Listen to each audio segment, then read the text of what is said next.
you have a beaker filled with water and you put your index finger inside it. You'll observe that the water level rises slightly. You put in 2 fingers, the water level rises a bit more.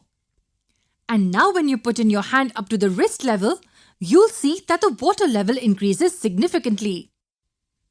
The ancient Greek mathematician Archimedes observed something similar when he got into a bathtub. When he got in, he realized that the level of water went up. In both the cases, you notice that the water is displaced by the object that goes in. Keep this thought in mind. We'll come back to it soon. In our previous videos, we've seen that when an object is placed in or on the fluid exerts a buoyant force on it which acts upwards. The Archimedes principle goes just one step further in saying that the buoyant force applied by the fluid is equal to the weight of the displaced fluid. We can take a simple example to understand this.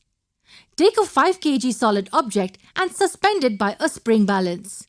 The balance will read 5 kilograms. Let this be the first case. For the second case, take a beaker of water which has a small opening at the top. The water in the beaker is filled right up to this point where the opening is. And we keep a small container under the opening. Now slowly lower the solid object into the water and you'll see that the reading will be lower number as compared to the previous case. Why is that? It's because of the buoyant force acting on the object. You'd have also noticed that some water was displaced. Now in this context, we can say that the weight of this displaced water is equal to the magnitude of the buoyant force acting on the object. That's the Archimedes principle. When an object is immersed fully or partially in a fluid, the upward force applied by the fluid on the object is the same as the weight of the fluid displaced by the object. Where is this principle applied? Can you think of examples? How do you think large steel ships float? It's simple. If the weight of water displaced by the vessel below the keel is equivalent to the vessel's weight, then everything above the keel will remain afloat.